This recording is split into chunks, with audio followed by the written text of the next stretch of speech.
Salut les kiki. Ouais, ça y est, on va le faire. Il est l'heure du tirage au sort pour la tombola du Seine Reaper. On a quelques 180 participants ici. Cet engin est équipé d'une carreau renforcée. Elle a vécu, mais toujours là. Beaucoup de nettoyage avec une brosse. Un peu d'idée pour la déco. Et ça lui fera tout de suite une belle bouille. Cette carreau va nous servir de bol pour la tombola. On va mettre ça de côté pour l'instant. Vous avez une notice avec la machine et une caisse de pièces. La caisse de pièces est réduite parce qu'on a splitté la caisse de pièces entre ces deux engins-là, tout simplement. Hein, vous n'en faites pas, il y a toujours encore de quoi réparer un cas de casse. On a un cerveau là-dessus, que je te dise pas de bêtises. Allez voir ça.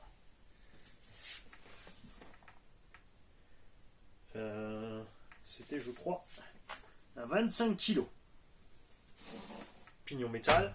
On a un variateur dynamite 6S. Alors, il a la taille d'un Max 6, mais c'est la version 6S qui était vendue dans les Losi R8 à l'époque. Tout simplement. Un moteur Carlin 4274 1450 kV ou 1400 kV. Je dis une bêtise, 1400. L'original c'est un 1400, mais il est plus long et en 82. Celui-là est un peu plus court, mais il fait le boulot aussi. Je rappelle qu'on n'a pas fabriqué cette machine cette machine, le but de ce jeu n'est pas de faire un super engin de bâche pour un foufou. Si tu es un foufou et que tu veux un super engin de bâche et que tu joues, il faudra par contre faire encore certaines modifs dessus. Comme ça tu le sais. Le point faible de ces machines, ce sont les coupelles d'en base ici, des amortos qui peuvent casser en plastique. Il faut les remplacer par les options alu. Quand ça t'arrive, si tu roules cool, ça t'arrive pas, tonton n'a pas eu de problème avec ça. Quoi d'autre? On peut rouler en 4 en 6, en 4S suffira déjà bien. Vous l'avez vu, en 6S on a la vidéo, largement assez performant, du backflip et tout, le moteur, ça allait bien. Pas chauffer plus que ça. Je conseille de rajouter un petit ventilateur pour l'été évidemment. Doser les gaz. Vous avez une radio Ichin avec qui a le même principe de fonctionnement que les Dumbo X4, X6, etc. C'est juste qu'elle a en plus le petit levier dessus pour le pouce, pour rouler d'une seule main. Niveau des diffs, on a tout laissé détendu parce que c'est pour débutants ou quelqu'un qui va cool. C'est une machine qui a bien vécu, mais elle peut faire encore beaucoup plus. Elle a vécu dans une gravière, une sablière. Elle a donc toutes les balafres en conséquence. Les pneus sont dessus, bien collés, tiennent bien. Dessous, c'est poncé. Pas de miracle dans une gravière et une sablière. Les noix sont bonnes. Et au niveau du diff central, je crois qu'on était aussi assez détendu. Ouais. Donc si tu veux aller un peu plus fort, je te conseille d'augmenter la dureté des huiles d'olive là-dedans. Là c'est justement fait pour y aller cool. Je rappelle aussi qu'on a mis 2 fois les butées de suspension ici. Tu vois, ça tape sur le caoutchouc, mais le caoutchouc s'écrase, ça ne t'empêche pas d'arriver jusqu'en bas, mais ça va éviter le moment où le cardan saute des noix. Ça aussi, on a essayé de le provoquer pendant l'essai avec les 2 durites dessus. Il faut quand même se dire que là, on a la moitié du débattement de suspension qui a du caoutchouc dessus. Même si à la fin, une fois comprimé, ça bouffe un tiers, on a quand même 30% de débattement perdu pour ne pas perdre que les cardans sautent des noix. Ce qui peut arriver, c'est une casse de la barre de Ackermann sur certains chocs frontaux, surtout. Quand tu tapes les 2 en même temps, tu les écartes, la barre est comprimée et elle éclate. Moi, ça m'est arrivé très rarement. On a 2-3 bourrins sur la chaîne, n'est-ce pas, monsieur Philippe qui les ont un peu charclés, ces pauvres petites machines. Doigté. Il faut un peu de feeling, atterrissage saut gamelle, il faut anticiper un minimum. N'hésitez pas, vous avez une coque renforcée, quand tu pars au carton, tu freines, t'envoies le toit. Cherche pas à comprendre, t'évites de taper les essieux. La carreau encaissera, ça c'est souple. Ceux-là aussi peuvent casser, mais ils sont rapidement remplacés. Tu peux prendre des originaux, tu peux prendre des Proline longs. Pour Summit par exemple, les trous sont à 1/2 mm près, c'est dans le plastique. Tu fiches dessus, tu fais pas compliqué, tu peux te fabriquer un truc toi-même, il n'y a pas de raison. Je te conseille de mettre une mousse. Tu verras selon comme tu règles la hauteur de ta carreau, mettre une mousse bien dense et dure sous la carreau pour pas pour taper là-dessus en plus, pour avoir un point d'appui en plus, pour soulager un petit peu les plots de carreau. La batterie bien rangée proprement à l'arrière, tu as la place pour du 6S, du 4S. Par contre, en longueur maxi, tu es limité. Hein. Tu ne peux pas rentrer n'importe quoi. Mettre dans les 150 mm max que tu peux rentrer. Par contre, en largeur, tu peux prendre toute la largeur du châssis. Moi, j'avais essayé, j'ai mis 2-3S à plat là-dedans. Si tu veux les petits réglages en plastoc là. Ceux-là, ça va super bien. Pas de sushi. Petit bras de suspension de rechange, ça un peu cassé.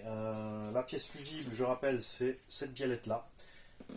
Sur les grosses gamelles, elle va s'arracher de son filetage ou se fendre et tu casseras pas plus. Il y en a certaines avec. Garde-les toujours avec toi. Prends un petit sac à dos avec tes petites pièces, comme ça tu peux rapidement les changer en cas de besoin. Boîtier récepteur n'est pas étanche, il est là-dessous. Je sais plus si j'ai mis un ballon ou pas. Parce qu'en général, du coup, je mets un ballon. Si tu vas le noyer, forcément ça ira pas. Non, il n'y a pas de ballon.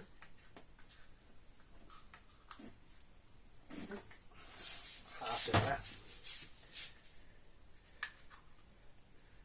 Mais ils ont bien, tu vois, tout est bien rangé là-dedans. Hein. Je pense qu'ils auraient même pu descendre cette platine là plus loin en bas. Ils auraient pu descendre le cerveau dans la limite du châssis. Boîte radio aussi. Il y a moyen de dégager un peu la place autrement là-dedans dans cette architecture. Alors, le Reaper a déjà quand même un châssis plus bas que le GST. C'est ce qui me manque. Moi, j'aime bien ce gros arrondi. Après, il a un anthrax plus long, donc ça passe aussi. Hein. Mais c'est vrai qu'on accroche plus vite là-dessus. Après, il peut basculer, c'est pas un souci. Pour l'entretien, il est relativement simple. Il est très accessible pour le nettoyage. C'est juste quand tu veux faire tes révisions. Le diff central, pas de problème. Il y a 4 vis en dessous, tu l'en mets. Avant-arrière, vous avez vu, on a fait la vidéo sur celui-là. Il y a un petit peu de boulot. Alors ça, vite, une fois qu'on est habitué, on peut le faire en enlevant que la moitié, comme je vous avais montré sur Summit. Tu fais qu'une partie, tu restes l'autre partie sur le châssis. Il y a moyen de passer en autre pour réussir à tout faire. Mais bon. Après, c'est pas quelque chose que tu dois faire trop souvent. Là où tu peux casser tes diffs, c'est quand ton cardan va taper au fond de la noix. Tu peux casser le puits, pas côté couronne, de l'autre côté, côté plateau arrière. Tu peux casser le logement du roulement. Après, tu as tout qui se balade. Qu'est-ce qui peut encore t'arriver? Tu une vis qui est pas à sa place là. Enfin, généralement, après, quand tu fais le cochon, de toute façon, il y a tout qui peut t'arriver. Ça c'est normal. Hein. Ça, tu dois le savoir et tu le sais, normalement. Voilà. C'est bien. Je vous rappelle que ces vis-là, il ne faut pas les serrer à donf, ça bloque les triangles. En bas, c'est embuté, il n'y a pas de souci, tu ne peux pas le coincer. Côté roue, c'est pareil, c'est embuté, tu ne peux pas le coincer. Il n'y a plus de filet, donc tu es sur la partie, tu es bloqué contre la partie non filetée de la vis.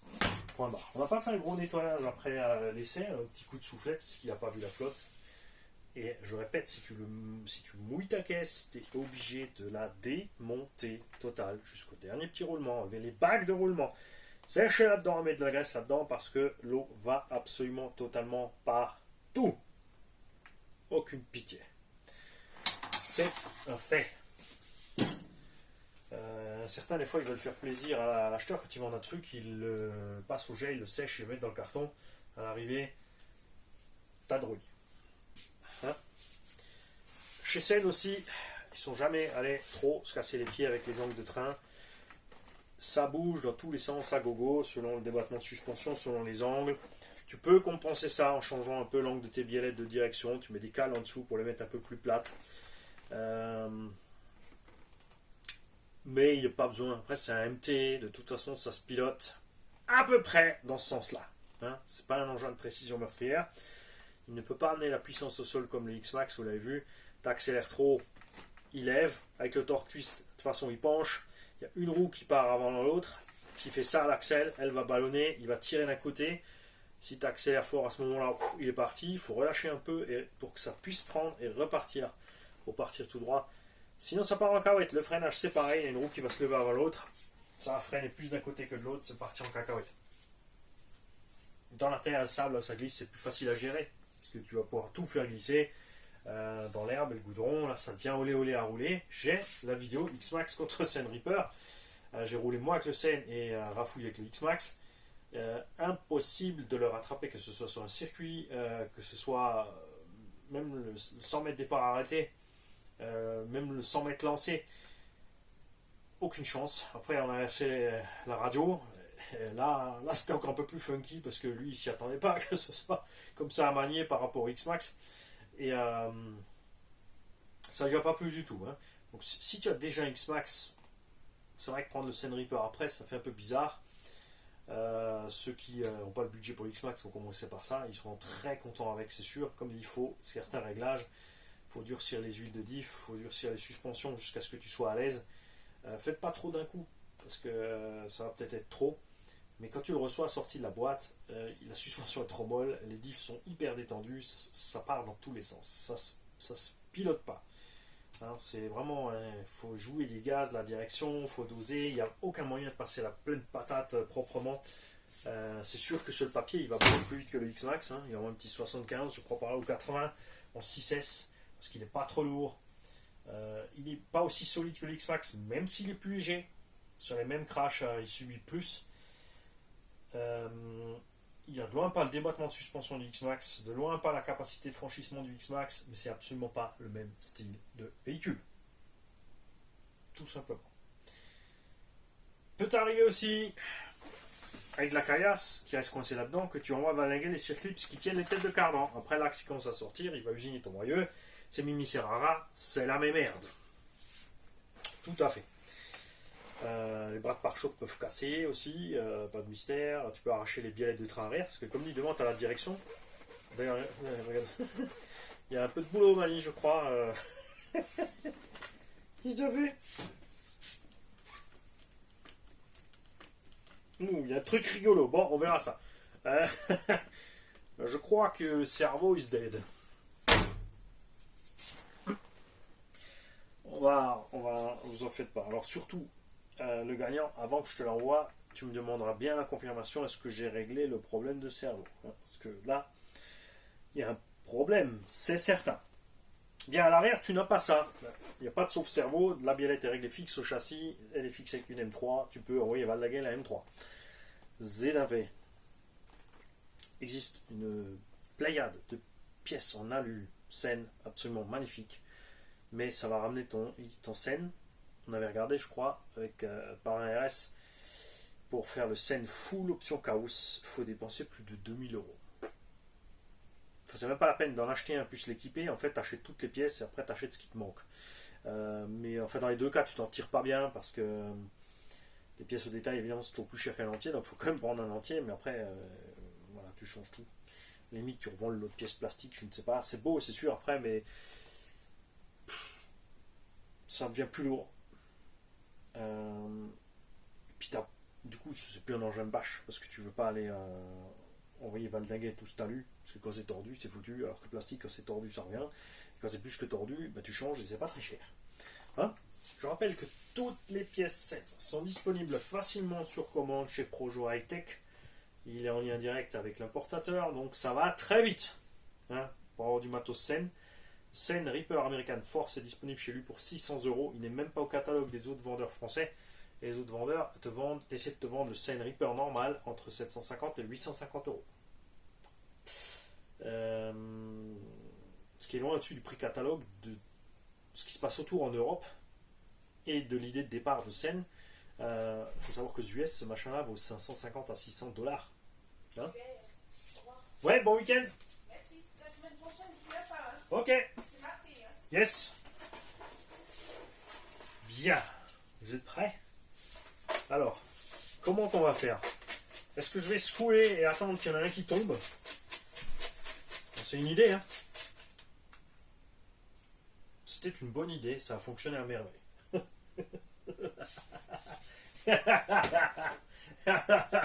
Alors, j'espère que c'est quelqu'un qui n'a pas de véhicule qui a gagné, qui n'a peut-être pas le budget de se lancer, ou s'il se lance sur un véhicule plus petit.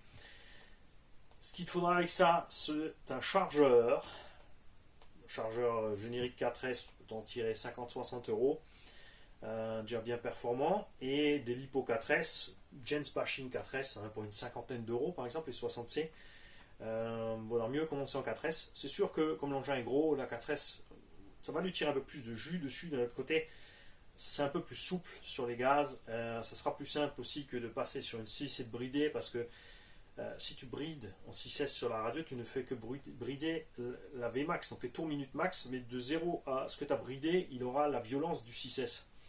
Ce qui est peut-être pas forcément cool à gérer. Bien sûr, tu peux régler le variateur à descendre le punch sur 1, mais c'est que la force de démarrage. Une fois que tu as démarré et que tu remets gaz, tu vas te retrouver de nouveau avec la patate du 6. Si tu es débutant ou pas habitué, c'est peut-être un peu violent. Et surtout que je suis le premier qui n'arriverait pas à rouler bridé. Tu ferais 50 mètres, après tu mets un peu plus sur la molette, un peu plus, après tu mets à fond. Et puis après tu essaies même de voir si on peut pas aller plus loin la molette.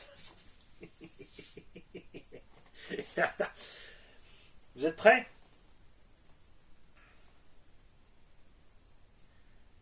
Alors, à gagner un inconnu total au bataillon. Je ne sais pas qui tu es.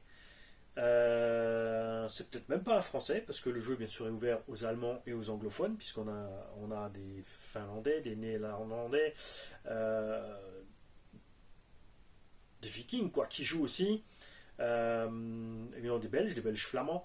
Cela me parle plus généralement en anglais. Et le vainqueur de ce véhicule, et s'il n'a pas répondu dans les 15 jours, c'est pour ça aussi qu'on a attendu 2 mois, hein, j'aime bien attendre 2-3 mois pour donner les tombolas, parce que si c'est quelqu'un que je ne suis pas, il a raté le tirage, vous êtes dans le livre. Alors, le gagnant de ce tirage au sort est Sprook RC is not good. Donc si tu veux être calife à la place du calife, tu me contactes dans les 15 jours, hein, sur le mail tu l'as, parce que tu m'as écrit là, pour gagner le véhicule. Je vais garder tous les tickets de tombola ici de côté, hein, et s'il n'a pas répondu dans les 15 jours à dater de... On n'aura pas la sortie de la vidéo, parce que ce que je vais faire, si je mail, c'est trop facile pour lui après. Non, donc à partir de la date de sortie de cette vidéo, si dans les 15 jours, je n'ai pas de nouvelles de Sprook RC, eh ben, elle aura pas de scène Reaper. Je mets tous les tickets là dans la boîte de pièces, on remet ça là, et on va ranger l'engin. Tranquillement derrière. Je rappelle que les piles de la télécommande aussi sont fournies par un tonton. La radio on l'a acheté avec les pubs, le moteur on l'a acheté avec les pubs, le vario on l'a reçu d'un tonton. Le cerveau aussi, c'est pas sa faute s'il est mort, c'est Mani qui a fait le cochon. Donc Mani il va en mettre un autre et il va pas en faire chier. Les mecs, je vous souhaite à tous une bonne continuation de votre journée. J'espère avoir des nouvelles de Sprook quand même. À bientôt. C'est pas fini les jeux. N'oubliez pas que nous avons un jeu qui va arriver avec un FTX DR8, un FS Atom 6S ou Conrad Riley Raptor qui a servi une fois à l'intérieur sur moquette, offert par un tonton anonyme. Il est neuf le machin. Comme dit, il a roulé 1 ou 2 fois, mais sur moquette, c'est pas possible. Il y a une pauvre rayure sous le châssis, c'est tout. Il n'y a même pas de poussière dans la machine. On a un FTX Outback, donc un engin avec pont arrière et essieu avant à suspension simple, avec une tonne de pièces, parce que c'est pas un engin solide, c'est un engin qui est bien. Si tu te cantonnes à 35-45 km/h, tranquille, pas de sauvagerie, tout va bien. Au-delà, ça se passe moins bien pour lui. Donc quand tu es en brushless, en 2S, on va dire. Il n'y a pas de diff central, il n'y a pas de slipper au centre. La transmission, c'est prévue pour charbon, donc en brushless, elle souffre. Sauf si tu es tout le temps dans le sable. Il y a des gens qui roulent tout le temps sur les plages et compagnie qui ont moins de problèmes parce que ça glisse toujours et ils ne comprennent pas, les gens comme nous qui cassent tout le temps parce que nous, on est dans l'herbe. Qu'est-ce qu'on a encore? C'est pas tout, hein. On a un Emax dont on va changer le combo parce qu'il y a un combo qui est clairement surdimensionné pour la machine, ce ne sera pas un cadeau pour le gagnant. Et le but c'est d'avoir des véhicules qui tournent un moment quand même, hein. On a un REO, mais ça c'est pour les Allemands, mais les Français pourront jouer aussi, ceux qui s'en sortent en allemand, c'est un Allemand qui nous a offert la machine, donc c'est normal que la tombola soit en allemand. On a des mini-machines en veux-tu en voilà. Et si vous êtes vraiment sage, je vais peut-être même faire péter le compteur des mini-machines. Je sais pas encore. Mais il va falloir être sage, hein. Il va falloir turbiner sur les vues des vidéos pubs, les mecs. Franchement, on a des vidéos qui sortent les samedis minuit. C'est intitulé vidéo pub. On a collé une pub non désactivable toutes les 2 minutes dedans. C'est tout simplement la vidéo complète d'une sortie qu'on a fait un samedi ou un dimanche, ou en semaine quand on a le temps. Dure entre 45 minutes et 1h30 ou 2 heures. Vous laissez tourner sans le son dans un coin, sans le adblock. Et vous ne faites que péter les compteurs de ces vidéos à 5, 10 000, 20 000 vues. Plus il y en a, et plus on aura de budget pour acheter la machine à vous offrir. Je répète que ce sera soumis à votation, qu'est-ce qu'on achète avec. Et ça sera soumis à votation, est-ce qu'on fait l'essai, on l'utilise ou pas. Et ensuite, elle sera à vous. C'est juste fait pour ça. Mais il faut y mettre du vôtre. Sinon, on va pas y arriver ou ça va finir en micro-machine. Et je pense que c'est pas cher payé que de laisser tourner une heure de vidéo dans un coin avec les pubs. Comme ça, tranquille, discrètement, sans le son. Je pense que c'est un coût minime. Un effort minime. Et c'est sûr que ce serait génial si on pouvait avec ça acheter un véhicule par mois et offrir un véhicule par mois. Je parle pas que d'une mini-machine, je parle d'un engin, un 8e ou un 10e un peu plus conséquent. Un engin déjà équipé, ou si sur votation vous voulez attendre 2-3 mois d'avoir un plus gros budget pour avoir une caisse plus grosse, à voir, et je rappelle que ça concernera des véhicules que on n'a pas encore présentés sur la chaîne, ou que je n'ai pas spécialement envie d'acheter pour présenter parce que c'est pas le genre de véhicule qui m'intéresse. Ce qui ouvrira des horizons pas mal quand même, puisque moi j'ai envie d'acheter quand même plein de trucs déjà. Voilà, enfin on verra, c'est à voter ensemble, à discuter ensemble. Et globalement aussi les vidéos de run, faites grimper le compteur des vidéos de run, parce que tout ça, ça aide à mort. Et c'est géant.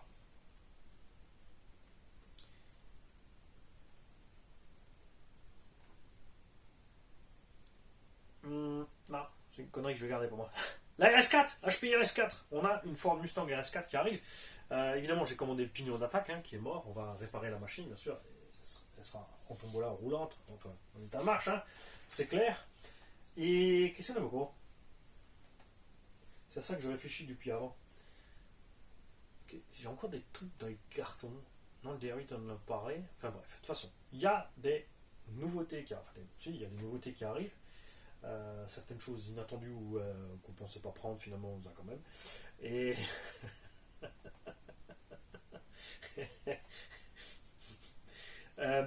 après, pour ce qui est de l'achat avec l'argent des pubs, de ces vidéos pubs,